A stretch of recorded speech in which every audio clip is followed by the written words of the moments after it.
저희가 준비한 주제는 청년들의 출구 중에 결혼입니다. 결혼. 또 아이를 낳지 않는 저출산. 우리 박연미 기자에게 먼저 물어볼까요?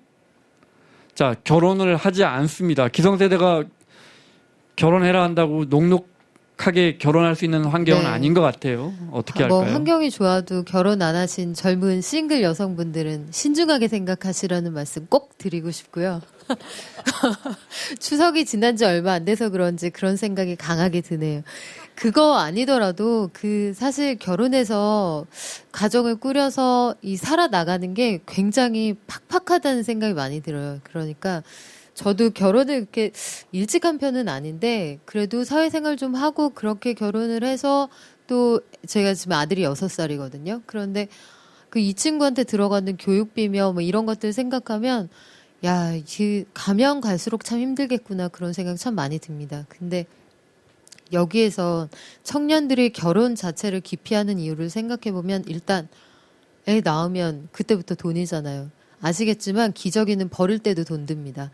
그런 것들 생각하면 나라에서 저출산 문제 이런 것들 다 청년의 문제에서 귀결이 되는 것이지만 해남 같은 곳들이 그래서 적극적으로 출산 장려 같은 것들을 하고 있잖아요. 뭐 첫째 나오면 얼마, 둘째 나오면 얼마, 셋째 나오면 얼마 이렇게 현금으로 지급을 하고 공공산후조리원 같은 것들을 운영을 하고 있어요. 성남시에서도 이걸 해보려고 했는데 중앙정부하고 좀 트러블이 있어서 실제로 실현이 되지는 않았습니다만 이런 것들을 좀 적극적으로 도입할 필요는 있어 보이고요. 그 이전에 아까 원점으로 돌아가서 같은 동업반복이 될지도 모르겠습니다만 일자리 문제가 해결이 돼야 하는데 경기의 구조를 보면 하루아침에 없던 일자리가 나타나고 그럴 것 같진 않아요. 그러면 여기에서 또 다시 강조하고 싶은 건 정부, 정책 이런 것들의 도움이 좀 필요하다는 거죠. 기업도 마찬가지입니다. 기업들도 여태까지 국민들이 세금을 가지고 환율이니 아니면 전기요금이니 그런 것들에 굉장히 많은 도움을 줘왔잖아요. 그러면 기업들이 이럴 때 좀 나서줘야 되는 거죠. 엊그제 국무회의에서 정부가 내년도 예산안을 편성을 400조가 좀 넘는 돈을 편성하겠다고 얘기를 했어요. 여기에서 결혼하게 만들고 출산하게 만들려면 이 부분에 대한 거 아까 김 원장 앵커가 언급하신 것처럼 주거비를 어떻게 줄여줄 수 있느냐 이거 하고 당장 일자리 그러니까 변변한 일자리가 되면 더욱 좋겠지만 그게 당장 안 된다면 이 청년들이 좌절하지 않고 먹고 살 수 있는 최소한의 여건을 만들어주는 그런 정책 그게 현금 살포일지라고 해도 저는 괜찮다고 봐요. 그러니까 당장 숨이 넘어가는데 당뇨병 환자가 당장 숨 넘어가면 사탕 줘야 되잖아요. 그런 정책이 당장 필요하다고 보고요. 또 마지막으로는 의지 이걸 좀 어떻게 이겨나가야겠다는 의지 이런 것들도 필요하다고 생각합니다. 네, 홍춘욱입니다. 제가 이제 이걸 전공으로 했기 때문에 들으면서 두 가지만 말씀을 드리자면 제가 이제 명색이 이코노미스트니까요. 미국 결혼 시장이란 말에 너무 불쾌감 갖지 마세요. 이게 경제학의 세계에서는 굉장히 핫한 논문 주제입니다. 그래서 제가 이제 논문을 쭉 뒤지고 인구 센서스 2015년 인구 센서스 데이터를 봤는데 너무너무 놀라운 데이터를 봤어요. 뭐냐면 미국에 있는 각 인종별 출산율을 봤더니 한국 사람이 우리나라에서 1.3명 출산하고 있잖아요. 미국 가서도 똑같아요. 그러니까 이민 1세대는 아이를 많이 낳아요. 무슨 말인지 아시죠? 그죠? 이민 가서는 오히려 부부관계가 더 좋아지는 경우도 있고 그래서 그런지 출산율이 높은데 아니면 가족애가 더 부각된다든가. 그런데 2세대 이야기예요. 그러니까 아시안계들 이야기죠. 똑같더라는 거예요. 왜 그런가 이제 연구를 해봐야죠. 그죠? 해봤더니 추석 이야기가 바로 나오더라는 거예요. 한국 사람들, 베트남 사람들, 일본 사람들, 중국 사람들은 미국 가서도 가족의 중요성을 너무 강조한 나머지 너 취직은 했니? 너 결혼은 했니? 이러고 있다라는 거예요. 그러니까 예전 벼농사 문화에서 농경 문화에서 가족이 모든 사람들이 다 아이를 키우고 서로 부조를 하던 시절에는 그 말이 나름 나쁘지 않아요. 그러나 1년에 한 번 보시는 친척분들이 만나자마자 그런 이야기를 하시면 누가 고향 가고 싶습니까? 누가 음식 만들고 싶어요? 결국 세상은 바뀌었는데 아직 우리는 안 바뀌었거든요. 그러면서 미국에서도 그런 일들이 벌어지고 특히 뭐 여러 가지 그런 사건들까지도 생기고 그랬다 그러더라고요. 그래서 와, 이 문화가 바뀌어야 되는데 문화가 바뀌지 않는 한 출산이 올라갈 수 있을까? 아, 이거 진짜 어렵지 않냐? 저는 그런 생각이 첫 번째 들었고요. 두 번째, 자, 그렇다면 우리나라는 어떻게 해야 되나? 이렇게 하면 저는 아까 서두에도 잠깐 말씀을 드렸었는데, 근로시간 단축 말고 더 좋은 대안이 있는가? 저출산을 문제를 막기 위해서. 아까 이야기한 것처럼 우리나라는 멕시코 다음으로 세계에서 두 번째 일을 많이 하는 나라예요. 그죠? 그런 상황에서 늦게 퇴근해요. 늦게 퇴근해서 암만 남편이 가정일을 좀 도와주고 육아를 부담을 덜어주고 싶어도 일단 집에 가는 순간 쓰러져 자고 싶은 생각밖에 없는데, 아니면 친구들하고 소주 한잔하고 가는 거 말고는 없는데, 무슨 일단 육아의 부담에 서로 도움이 있으며 더 나아가서 젊은 층들의 취업 문제도 해결이 안 되는 거죠. 그죠? 이미 취직된 사람들은 장시간 근로에 시달리는 반면 새로운 일자리는 안 생기는데 어떻게 결혼을 하며 어떻게 애를 낳아요. 더 나아가서 세 번째, 자, 이 장시간 노동을 남자들이 하고 있는 동안에 여성들은 일찍 칼퇴근하면 혼나죠. 그러니 육아 부담을 지고 있는 여성들의 입장에서는 괴롭습니다. 안 그렇습니까? 늘 늦게 퇴근하고 불행성을 이루고 있는 야근을 하고 있는 상황에서 저 칼퇴근하면서 부장님 저 집에 가서 애 봐야 돼요 그러면 어떤 부장님이 좋아하시겠어요? 결국 이 문제가 다 엮여 있는 거죠. 저는 근로시간 단축으로 가는 게 복지이고 저출산 대책의 가장 핵심인데, 이걸 위해서는 지금 당장은 뽑아놓은 사람 더 굴리는 게, 표현이 좀 이상합니다만 더 굴리는 게 더 유리하거든요. 근데 이걸 못하게 하려면 채찍도 필요하지만 당근도 필요해요. 결국 돈입니다. 돈. 국민들의 세금을 좀 더 걷는 한이 있더라도 이런 정책들을 펼쳐나갈 수 있도록 정부가 돈을 좀 제대로 그렇게 좀 썼으면 하는 마음을 가지고 있습니다. 제가 이 여성의 육아와 관련돼서 방송에서 썼던 사례 중에 하나인데요. 그러니까 중소기업 사장님인데 여직원들이 툭 하면 애 난다고 출산휴가를 가고, 출산휴가 끝나면 또 육아휴직을 쓰고, 아니 뭐 일을 시킬 시간이 없다는 거예요. 뭐 일 좀 시키려고 그러면 또 휴가 가고 여사원들은. 자기 딸이 대기업에 갔어요. 이제 자기 딸이 대기업 직원이 된 거죠. 그래가지고 육아휴직 출산휴가를 쓰려고 했더니 그 대기업에서 그 윗사람들이 좀 안 좋은 말을 한 거예요. 그때 그 사장님 그러셨대요. 아니 무슨 나라가 법에 정해진 육아휴직도 못 쓰게 하냐고 그랬다는 거예요.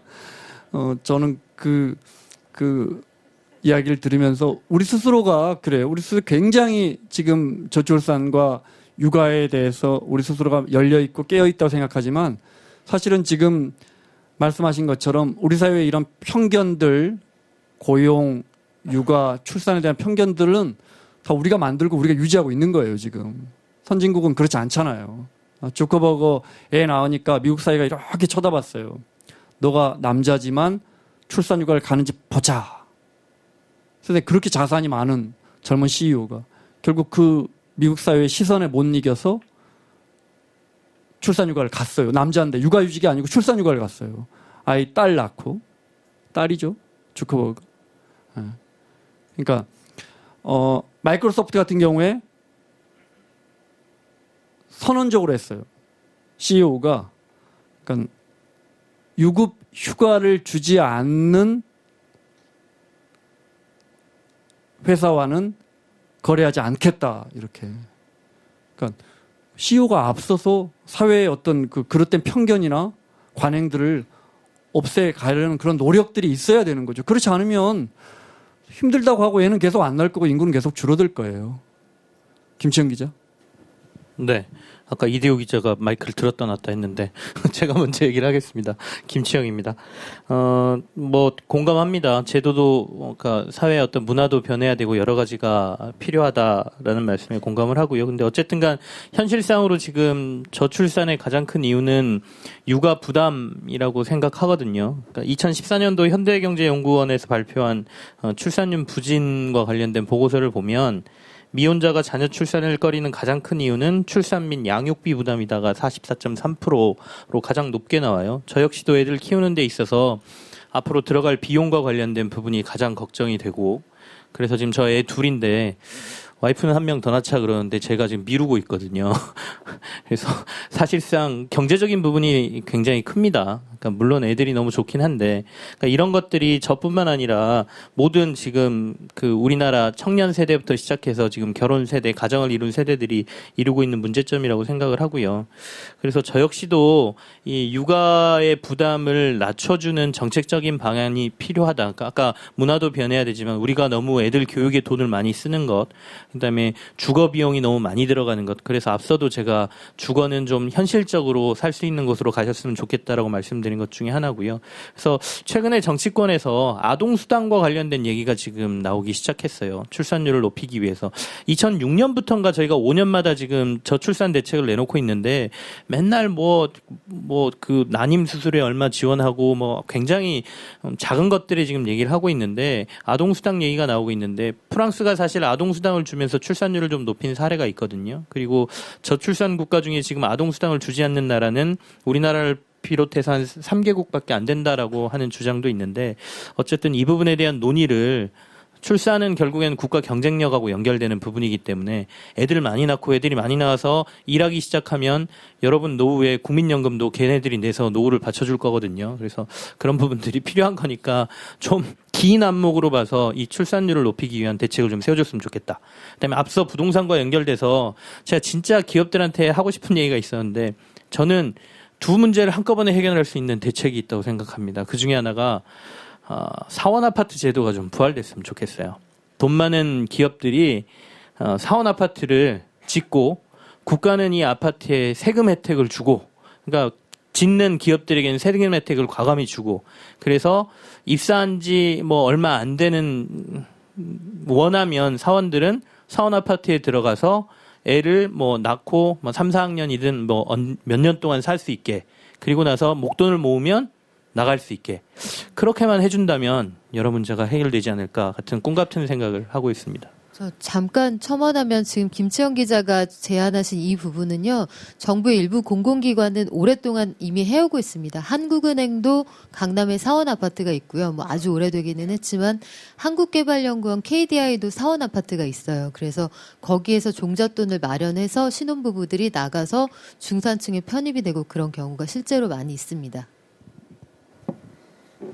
예, 저 이대호입니다. 그 사실 저는 뭐 주식 투자로 큰 돈 버셨다는 분들, 뭐 부동산 투자로 큰 돈 버셨다는 분들 앞에서 좀 위축이 되는데 저출산 얘기 나오면 위축이 되지 않습니다. 제가 지금 애를 셋 키우고 있거든요. 참 요즘에 웃긴 게 애 셋 낳았다 그러면 참 애국자라는 소리를 듣는 세상이 됐습니다. 그런 이야기 좀 많이 들어보셨을 겁니다. 저출산 대책 예산이 10년 동안 80조 원을 넘었다. 그런데 과연 그 효과가 있었느냐, 헛돈 쓴 거 아니냐 이런 지적들이 많습니다. 뭐 물론 의원님들이 뭐 정부 부처에 저출산 대책 예산 가져와봐 할 때 이것저것 다 모아서 가니까 아마 허수도 중첩된 것도 상당히 좀 많을 겁니다. 그래서 좀 신뢰도는 제로에 가깝긴 한데 저는 그렇게 생각합니다. 그동안 그 정도 돈을 쏟아붓지 않았다면 단언컨대 합계 출산율은 1.00 이하로 떨어졌을 것이다. 저는 확신을 합니다. 왜냐하면 지금 그 작년 기준으로 합계 출산율이 1.24명이었습니다. 가임 여성 1인당 평균 낳을 수 있는 게 1.2명 수준이었다는 거죠. 이게 지난 2005년에 1.08명까지 떨어졌었습니다. 10년 전에요.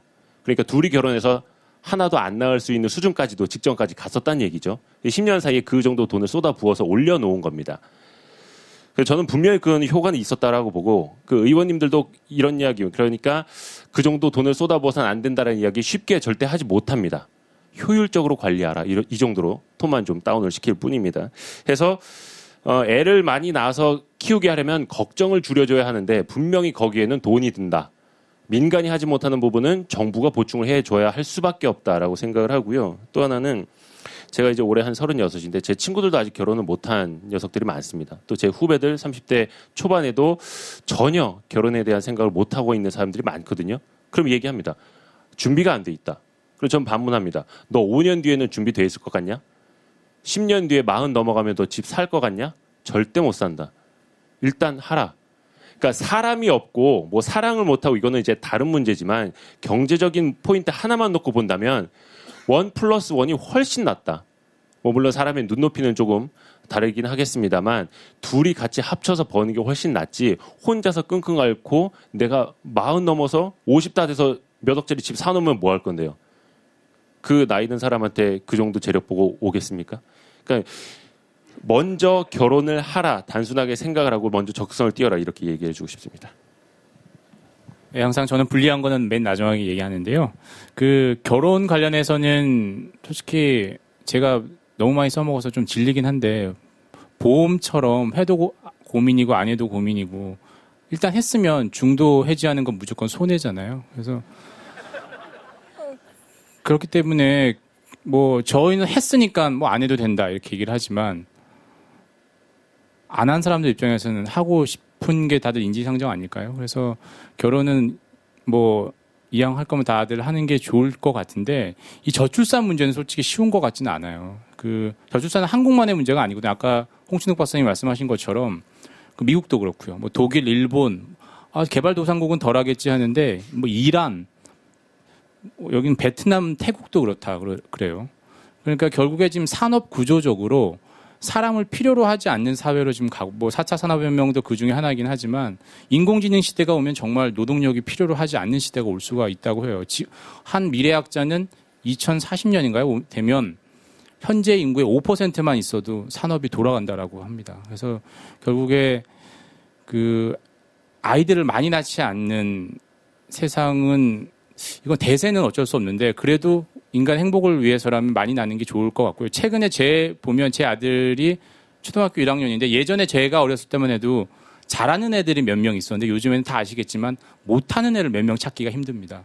받아쓰기를 했더니 22명인가 한 학급인데 20명이 100점을 맞았다라고 해요.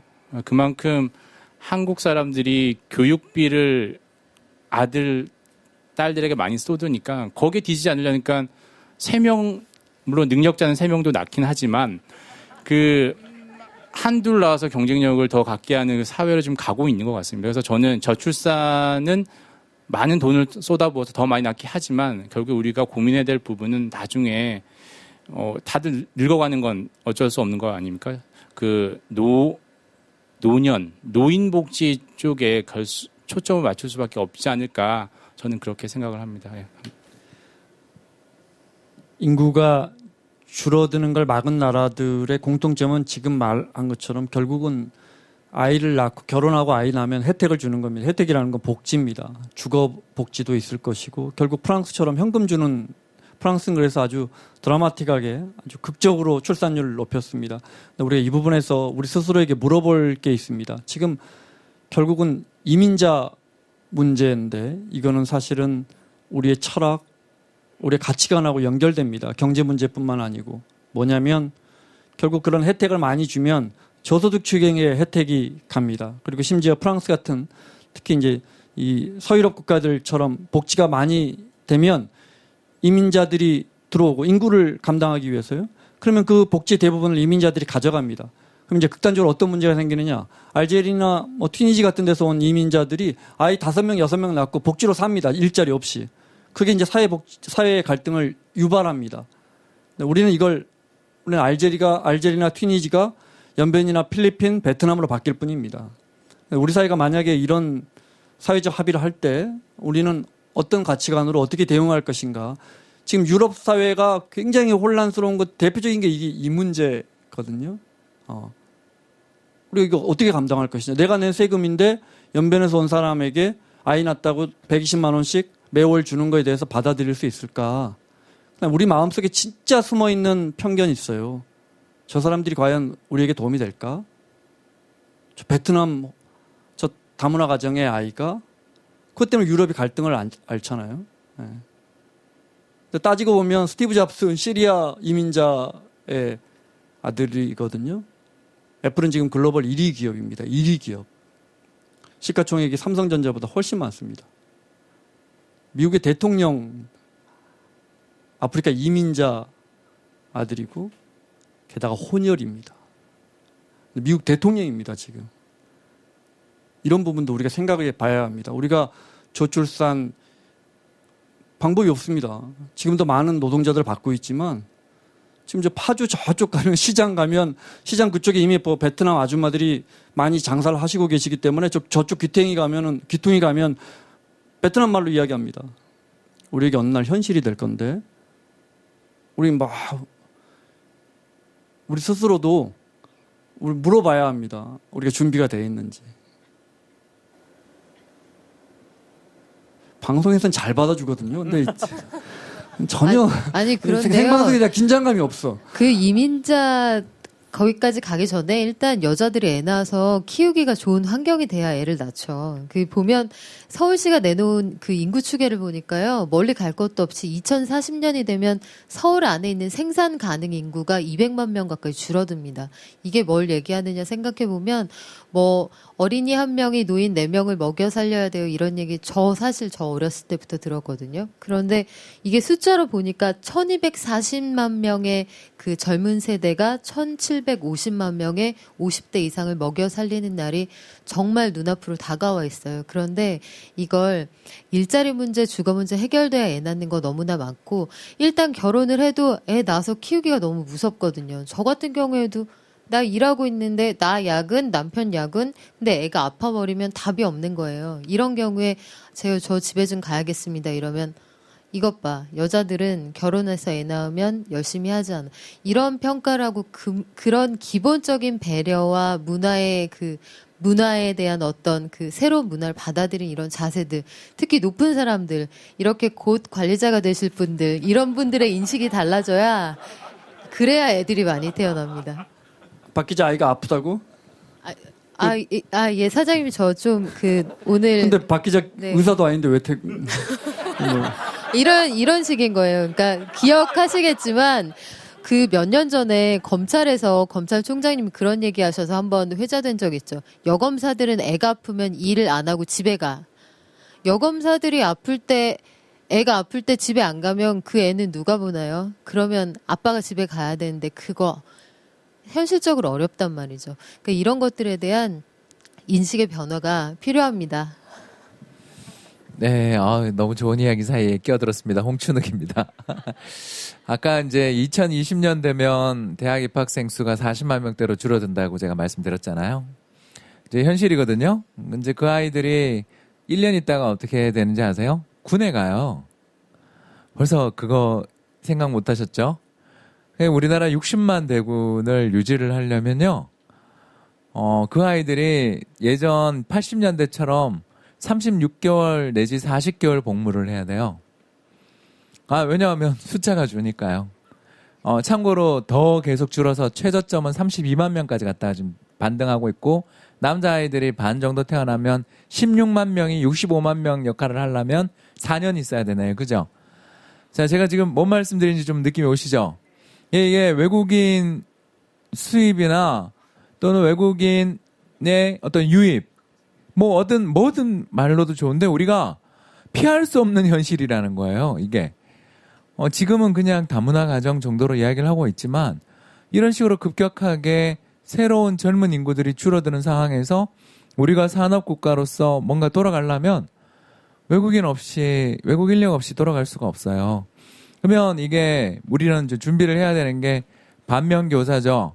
프랑스 사례를 보면 언제 그렇게 문제가 터졌는지 프랑스에 이민 가서 살고 있는 친구한테 여쭤본 적이 있었어요. 네, 인구의 10%가 넘을 때래요. 그러니까 우리로 이야기하면 이제 200만이거든요. 한국에 외국인이 와서 지금 주거하거나 영주권을 가고 계시니까 우리나라 국적을 취득하신 분이 한 200만 명 정도 돼요. 근데 이제 그분들이 500만을 넘어서면 문제가 생긴답니다. 왜? 무슨 문제가 생기는데? 이렇게 물었더니 자주 보면 마찰이 생겨. 어쩔 수가 없대요. 그 똘레랑스의 문화를 가지고 있는 프랑스조차. 그러니까 우리가 그 문제를 해결하려면 두 가지밖에 없어요. 하나는 지금 부지런히 아이들을 낳을 수 있는 환경을 만들어서 재빨리 캐치업을 해야 되는데 아이들 자라는데 20년, 30년 걸리잖아요. 이미 늦었어요. 그렇죠? 그렇지 않습니까? 그러면 이제 두 번째 방법은 뭐냐 하면 우리나라 전체 노동력들 중에 남자에 비해서 여자들의 경제활동 참가율이 거의 특히 20대 후반 30대까지는 비슷하게 하다가 30대에 가면 반토막이 나요. 왜 그런지 우리 다 알잖아요. 지금 그런 문제들 때문이에요. 그러니까 거기 우리 여성 노동력들을 잘만 활용하면 앞으로 이 경제활동 문제를 외국 인력 유입으로 해결 안 하고 그 불을 보듯 뻔히 보이는 수많은 그런 마찰을 만들지 않고 해결할 수 있는 방안이 우리 사회 내에 있어요. 근데 아까 이야기했듯이 두 가지 문제가 있는 거죠. 그죠? 문화적 문제도 있고 돈이 들어요. 그러니까 이걸 위해서는 결국 합의가 필요해요. 그죠? 세금 더 내고 대신 여성들이 사회에 나와서 열심히 일을 할 수 있도록 만들어주고 또 초과 근무 수당 좀 포기하는 대신에 근무 시간 단축해가지고 일자리를 나누고 잡쉐어링을 하고 젊은 이들을 위해서 일자리를 만들자. 굉장히 멋진 이야기지만 누군가는 손해를 보거든요. 사회라는 게 그렇지 않습니까? 그러니까 이 합의를 만드는데 우리가 좀 더 진전을 좀 시켰으면 하는 그런 걱정이 정말 유럽을 보면서 너무 많이 든다. 사람 수입하면 되지 이렇게 될 문제가 전혀 아니더라라는 걸 이제 눈으로 보고 있으니까 좀 더 진전할 수 있지 않을까 기대하고 있습니다. 자, 일라디오 특별기획 청년 대한민국 경제 콘서트 고령화 시대 청년들의 출근은 마칠 시간이 다 됐습니다. 지금까지 홍춘욱 이코노미스트 그리고 김치영 기자, 박연미 기자, 정인설 기자, 이대호 기자 함께 해주셨습니다. 저희가 준비한 시간 여기까지입니다. 보이지 않는 출구를 우리 청년들의 보이지 않는 출구를 저희가 좀 희미하게라도 비춰드리기 위해서 노력했는데 출구가 좀 희미하게라도 보였는지 모르겠습니다. 일본의 코미디 영화 중에 제가 본 영화 중에 매직 아워라는 영화가 있습니다. 매직 아워가 뭐냐면 방송가에서 쓰는 건데요. 이렇게 해지기 직전에 빛이 아름답습니다. 노을이. 네. 그때 찍으면 그림이 잘 나옵니다. 근데 매직 아워 금방 지나가 버립니다. 금방 어두워져 버립니다. 거기 이런 대사가 나옵니다. 우리가 매직 아워를 놓쳤을 때 가장 현명하게 대처하는 게 뭔지 아세요? 내일을 기다리는 겁니다. 대사가 나옵니다. 근데 청년들이 기성세대보다 더 많은 내일이 있죠. 오늘 혹시 매직 아워를 놓쳤더라도 우리 청년들에게 내일이 있으니까 힘내시고요. 자, 저희가 준비한 시간 여기까지입니다. 저는 KBS의 기자 김원장이었고요. 고맙습니다.